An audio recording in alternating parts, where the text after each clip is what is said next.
আর দেরি নয়, আজকের ভিডিও দেখো, খাতা কলম নিয়ে বসে যাও, ভিডিওর সম্পূর্ণ কোশ্চেন অ্যান্সার নোট ডাউন করো এবং সেগুলোকে মেমোরাইজ করতে থাকো বারংবার।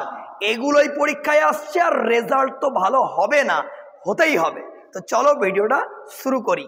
দেখো, class 12 semester 4 subject Bengali first language section থেকে আলোচনা করেছি বাংলা শিল্প সাহিত্য সংস্কৃতির ইতিহাস, যেটা অনেকের মনে হবে এটা একটা জটিল সেকশন, না মোটেও নয়। ক্লিয়ার? ভিডিওটা শুরু করি তার আগে একটু বলে রাখি, চ্যানেলে যদি নতুন হয়ে থাকো অবশ্যই সাবস্ক্রাইব, পাশের বেল আইকন প্রেস করে দিও নিত্য নতুন ভিডিওর আপডেট পাওয়ার জন্য। তো চলো শুরু করি। মার্কস 5, 5-এর দাগের আমার কোশ্চেনটা পড়বে। 5-এর দাগের সাফল্য হাতের মুঠোয়। চলো, বাংলা চিত্রকলার ইতিহাস থেকে আমরা 6টা প্রশ্ন সিলেক্ট করেছি।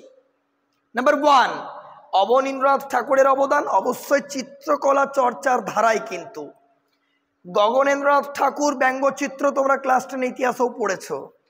নন্দলাল বসু সহজ পাঠ পড়েছি, সেই বিখ্যাত চিত্রগুলো নন্দলাল বসু অঙ্কিত। রামকিঙ্কর বেইজের অবদান, বিনোদ বিহারী মুখোপাধ্যায়, কালীঘাটের পটের গুরুত্ব। 6টি প্রশ্নের মধ্যে তোমার অবশ্যই একটা কোয়েরি থাকবে, স্যার কোন প্রশ্নটা ভেরি ভেরি ইম্পর্টেন্ট। চলো জেনে নি। অবশ্যই নন্দলাল বসু করতে হবে, অবনীন্দ্রনাথ ঠাকুর করতে হবে, আর রামকিঙ্কর বেইজ করতে হবে। এই 3টা প্রশ্ন মোস্ট হাইলাইটেড, জাস্ট একবার দেখে রাখবে কালীঘাটের পট। আশা করব কনসেপ্ট ক্লিয়ার, জলবৎ তরলং হয়ে গেছে, ক্রিস্টাল ক্লিয়ার। তো শুরু করে দাও। ক্লিয়ার? এরপর চলে আসবো আমরা বাঙালির চলচ্চিত্রের ইতিহাস অর্থাৎ সিনেমা। ঠিক আছে, মাত্র 4টে প্রশ্ন আমরা সিলেক্ট করেছি।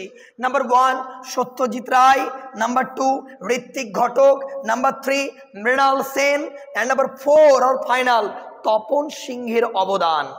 তোমার কোশ্চেন থাকবে, স্যার কোন প্রশ্নটি ভেরি ভেরি ইম্পর্টেন্ট? বলে দিচ্ছি, সত্যজিৎ রায় আর ঋত্বিক ঘটক, এই 2টো প্রশ্ন মোস্ট হাইলাইটেড।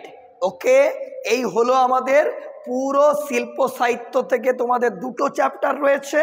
এই 2টো চ্যাপ্টার থেকে ট্রিপল স্টারগুলো করে গেলেই 5-এর দাগে আসবে, বাজিমাত হয়ে যাবে। এইরকম আরও ভিডিও পেতে চাইলে অবশ্যই সঙ্গে থাকতে হবে। Okay guys, tata.